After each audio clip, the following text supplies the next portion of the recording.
या अल्लाह जिसने बाजा बजाया उसकी बाजी का रिश्ता जॉनी के साथ तय अता फरमा। आमीन।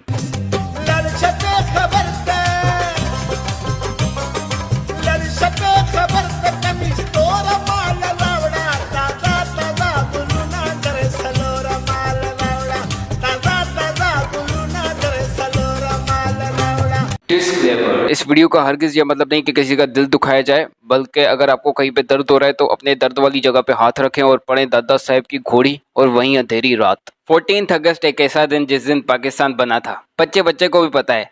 लेकिन पाकिस्तान को बनाने का रीज़न क्या था, क्या वजह थी पाकिस्तान को बनाने की, एक इस्लामिक कंट्री को बनाने की क्या वजह थी? आप आज़ाद हैं, आज़ाद रहें। आप लोग इस मुल्क पाकिस्तान में जाने के लिए। अच्छा, तो इस वीडियो के टोटल 2 पार्ट हैं। पहले हम पाकिस्तान के ऊपर बात करेंगे, बाद में हम रोस्ट करेंगे, ठीक है, फ़िरकों के ऊपर, बरेलवीज़म के ऊपर, उसको भी रोस्ट करेंगे। लेकिन फर्स्ट जो प्रायोरिटी है, क्योंकि आज 14 अगस्त है, तो मैंने डिसाइड किया कि यार कुछ ऐसा लोगों को बताऊं जो काफ़ी लोगों को नहीं पता। तो पाकिस्तान बनाने का मकसद सिर्फ अमन और शांति नहीं था। अमन और शांति भी था, लेकिन आपने उसको हिंदू समझ के उसको पहले ही फांसी पे चढ़ा दिया, ठीक है। मेजर जो रीज़न था पाकिस्तान को बनाने का वो ये था कि सब कॉन्टिनेंट में एक इस्लामिक स्टेट को इस्टेब्लिश करना। लेकिन हम सब जानते हैं कि हमारी कंट्री में इस्लामिक शरिया लॉ है ही नहीं। अब तक इंडिया जो है वो फर्स्ट प्राइज ले रहा था रैप केसेस में। This is so disgusting. An Indian woman got raped by an ambulance driver and technician while being taken to a hospital. लेकिन अभी इसी रेस में पाकिस्तान भी शामिल हो गया है, क्योंकि हर हफ्ते हमें कोई ना कोई न्यूज़ मिल जाती है कि किसी का रेप हो गया, और न्यूज़ वाले जो हैं वो अपनी न्यूज़ में 2-3 दिन दिखाते हैं, व्यूज़ उनको मिल जाते हैं और फिर उसको टॉपिक को क्लोज कर देते हैं। जिसका रेप हुआ उसकी ज़िंदगी भी बर्बाद हो गई और उसको इंसाफ भी नहीं मिला। क्यों? क्योंकि यहाँ पे इस्लामिक कानून ही नहीं है।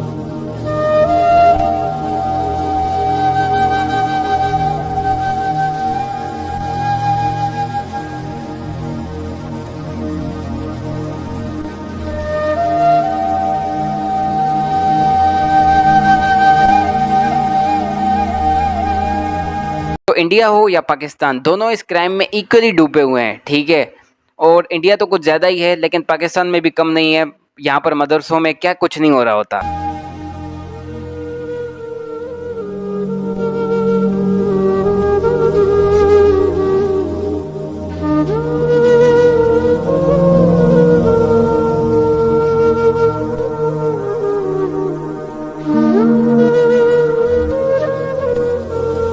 और मज़े की बात, रैपिस्ट को डिफेंड करने के लिए पहले उसका फ़िरका आ जाता है कि भाई इसने तो कुछ भी नहीं किया। अगर ये सीसीटीवी अगर नहीं दिखाया जाए तो ये बच जाते हैं, काफ़ी सारे बच जाते हैं, ठीक है। फिर भी इनके मदरसे चल रहे होते हैं। Only those crime which Almighty God has given permission to kill is allowed. And I gave you an example that if someone commits rape, there is capital punishment, brother. I'm asking you a question. Someone rapes your mother and the rapist is born in front of you, and if you are made the judge, what punishment will you give him? What will you do? I will kill because I'm a human being. Oh, kill. Now you are saying capital punishment wrong. Double standards. You are a human being, I'm a human being. Allah is Almighty God. He has told that certain crimes which are spreading corruption in the world, like raping, should be put to death. I agree with you.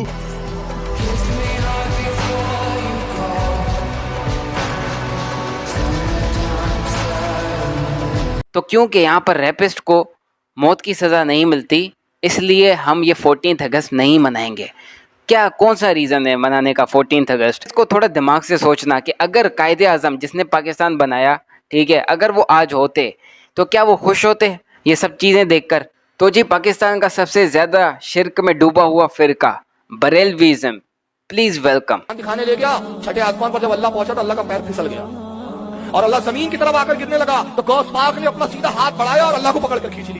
अल्लाह ताला गिर रहे थे और गौस पाक ने अल्लाह ताला को हाथ देकर उठा लिया, बचा लिया। इसका मतलब गौस पाक का लेवल जो है वो अल्लाह ताला से हायर है, ठीक है। नऊज़ बिल्ला इनकी मुताबिक, पता नहीं अपनी तरफ से बात कर रहे हैं या तो फिर इनकी किताब में लिखा हुआ है। जैसे कि इनकी एक किताब है कश्फुल महजूब, उसको एक्सपोज करेंगे वीडियो के एंड में। चलते हैं अभी दूसरी वीडियो की तरफ। एहतियात ये है कि रोजे की हालत में सांस ज्यादा ना ले। बरेलवीज़म सूफीज़म में ये ना कि रोज़े के दौरान सांस नहीं लेनी, पता नहीं कौन सा कॉन्सेप्ट है, ये तो कुछ भी नहीं है। देवबंदीइज्म में तो भाई थोड़ा सा हाई लेवल का है कि तारिक मसूद, हमारे जो मुफ्ती तारिक मसूद हैं, उन्होंने कहा कि मशीन के ज़रिए मरीज़ जो है वो ऑक्सीजन ले ही नहीं सकता। जहां तक मेरी मालूमात हैं, ऑक्सीजन जब मरीज को दी जाती है तो उसमें दवा के भी कुछ जर्रात होते हैं, तो इसलिए ऑक्सीजन लेने से रोजा टूट जाएगा। वजह उसकी है कि वो दवा के जर्रात आपके लंग्स में, आपके फेफड़ों में जा रहे होते हैं।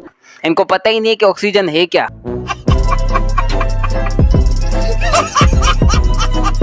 हुजूर फरियाद रस गौसे आजम रज़ी अल्लाह तआला अन्हु फरमाते हैं, जो कोई मुसीबत में मुझे पुकारे, मुझसे मदद चाहे, मैं उसकी मुसीबत को उससे दूर फरमाऊंगा। मुसीबत टाल देना काम किसका, गौसे आजम का।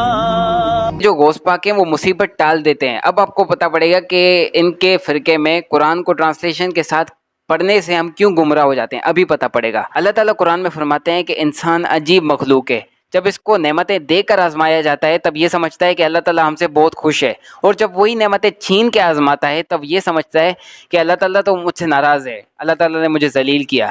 मगर इंसान अजीब मखलूक है कि जब उसका परवरदिगार उसको आजमाता है कि उसे इज्जत देता और नेमत बख्शता है तो कहता है कि मेरे परवरदिगार ने मुझे इज्जत बख्शी, और जब दूसरी तरह आजमाता है कि उस पर रोजी तंग कर देता है तो कहता है कि मेरे परवरदिगार ने मुझे जलील किया। यूं नहीं, बल्कि तुम लोग यतीम की खातिर नहीं करते और न मिस्कीन को खाना खिलाने की तरगीब देते हो, और मीरास के माल को समेट कर खा जाते हो, और माल को बहुत ही अजीज रखते हो। अब क्योंकि मुसीबतें जो है वो अल्लाह ताला की तरफ से आती हैं आजमाइश के तौर पर, लेकिन गौस पाक जो है वो उन मुसीबतों को टाल देते हैं, तो क्या गौस पाक अल्लाह ताला से बड़े हैं? उसकी मुसीबत को उससे दूर फरमाऊंगा। ये फंस गया सी है। अच्छा, एक फन फैक्ट ये है कि ये जो बरेलवी हैं हमारे, ये हॉलीवुड के ऊपर सीधा कॉपीराइट स्ट्राइक मार सकते हैं कि इन्होंने जो सुपरमैन स्टोरी है वो इनके बाबों से चुराई है, क्योंकि इनके जो बाबे भी हैं वो अपनी निगाहों से बंदे मार देते थे। आइज से शूट मारे लड़की कमाल रे, आइज से शूट मारे।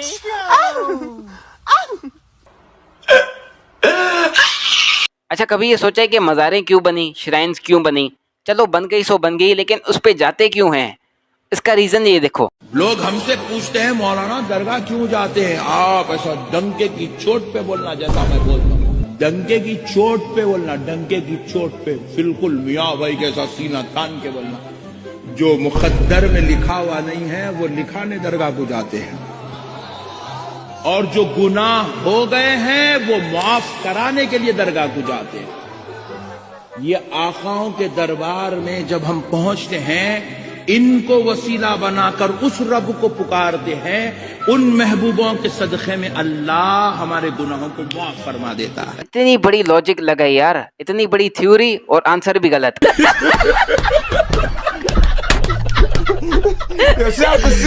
अगर आपको अपने गुनाह माफ करवाने हैं तो सीधे दरगाह जाएं, जबकि कुरान में अल्लाह ताला फरमाते हैं कि ए नबी, जो मेरे बारे में पूछते हैं उनको आप बता दें कि मैं उनकी जगलर वेन से भी ज़्यादा करीब हूँ, और जो भी मुझे जहाँ भी पुकारेगा मैं उसको सुन लूँगा। तो इसके लिए आपको दरगाह पे जाने की क्यों ज़रूरत पड़ रही है? इनकी औकात क्या है? आज दुनिया में इनको कौन जानता है? किसी को तुम्हारी औकात ही कोई नहीं, तुम्हारे बड़े भी कोई औकात नहीं। साइंस में तरक्की कर लेनी चाहिए जी। साइंस में तरक्की नहीं करनी चाहिए। क्या बोला तूने? साइंस में तरक्की नहीं करनी चाहिए। अभी साइंस में तरक्की नहीं, अभी सिर्फ निज़ाम मुस्तफा में तरक्की करनी चाहिए। साइंस में तरक्की नहीं करनी चाहिए, दाढ़ी रख ली लेकिन अक्ल ही कोई नहीं। आगे देखो ये आगे क्या बोलता है भाई। वो आप एक मिनट। साइंस की कोई लोड़ नहीं, हमें साइंस कुछ नहीं चाहिए। देखें, साइंस कहती है कि जमीन घूमती है, आप कहते हैं जमीन घूम। जब अल्लाह ने जमीन को पैदा किया तो क्या कर रही, थरथरा रही थी ना। एक मिनट मेरी बात सुन लिया। आप साइंस की बात कर रहे हैं ना, और भी ठीक है साइंस। आप कहते हो कि जब अल्लाह ताला ने जमीन पैदा की तो तब जमीन थरथरा रही थी। अल्लाह ने पहाड़ बनाए और जमीन को एक जगह पे जमा दिया, तो फिर आप कैसे कह सकते हैं कि जमीन घूमती है?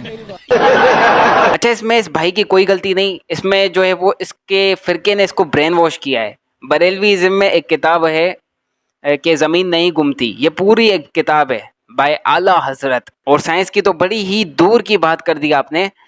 जबकि कुरान में अल्लाह ताला ये फरमाते हैं कि जितने भी ये प्लैनेट्स हैं ये उड़ नहीं रहे बल्कि ये फ्लोट कर रहे हैं। और आपको ये जानकर हैरानगी होगी कि एस्ट्रोनॉट्स जितने भी होते हैं जो स्पेस में जाते हैं, उनको एक अच्छा एस्ट्रोनॉट होने के लिए एक अच्छा स्विमर होना बहुत ज़रूरी है। तो कुरान तो ये बता रहा है आपके बाबे थे शई कोई नहीं। मेरा नबी था है ही कोई नहीं, तेरे बाबे थे शाही कोई नहीं, इसकी जरूरत ही नहीं पड़नी थी। पहले ही बाबे मारे जाने सन। वैसे अल्लाह दे फजल नाल कसर असी कट दी है, 1200 साल वाले सारे चुके गए ने। हाँ, अब आइए कशफुल महजूब की तरफ। इस किताब का कोई भी वर्जन उठा लें, इस किताब में जो चैप्टर है सहफ और शुक्र के नाम से, इस चैप्टर में ये क्लेम किया गया है कि नबी जो होते हैं वो खूबसूरत औरत को देखकर बहक जाते हैं, तो ये गुनाह उनसे हो सकता है। फिर उसमें पहले हज़रत दाऊद अलैहिस्सलाम का किस्सा है कि किस तरीके से वो औरिया की औरत को देखकर वो बहक गए थे। और ये कहाँ से लिया, कहाँ से रेफरेंस लिया? कुरान में इसका कोई जिक्र नहीं है। ये रेफरेंस लिया है तौरात से, बाइबल के ओल्ड टेस्टामेंट से, ज्यूज़ की किताब से। और वो तो बहुत ही एडल्ट वाक़या है कि हज़रत दाऊद अलैहिस्सलाम जो है वो छत पे खड़े होके देख रहे थे एक औरत को नहाते हुए, और फिर हज़रत दाऊद अलैहिस्सलाम ने उस औरत के साथ जिना भी किया। बहुत ही एडल्ट वाक़या है। और ये हज़रत दाऊद अलैहिस्सलाम और औरिया का वाक़या कुरान में या इस्लाम में कहीं पर भी नहीं मिलता है। और उस किताब में हज़रत दाऊद अलैहिस्सलाम के बाद हमारे नबी का जिक्र है कि हमारे नबी की भी तो नज़रें जो हैं वो हज़रत ज़ैद बिन हारिस की बीवी के ऊपर पड़ गई थी। तभी जो नबियों की नज़रें होती हैं, अगर वो किस औरत पर पड़ जाएँ तो वो औरत अपने हस्बैंड के लिए हराम हो जाती है। ये है बरेलवियों का दीन, सूफियों का दीन। ठीक है, अब देखते हैं कि कुरान और हदीस इस मामले में क्या कहता है। और कुरान में चैप्टर नंबर 53 वर्स नंबर 2 में अल्लाह ताला फरमाते हैं कि आपके नबी सल्लल्लाहु अलैहि वसल्लम ना कभी बहके हैं और ना कभी बेरा चले हैं। और हदीस में आता है कि सल्लल्लाहु अलैहि वसल्लम एक कुंवारी लड़की से ज़्यादा शर्मीले थे, और सहाबा कराम उनके चेहरे मुबारक को देखकर बता देते थे कि कौन सी बात नबी सल्लल्लाहु अलैहि वसल्लम को पसंद नहीं आई। तो ये है हदीस, ये है कुरान, और वो है तुम्हारे बाबों का दीन।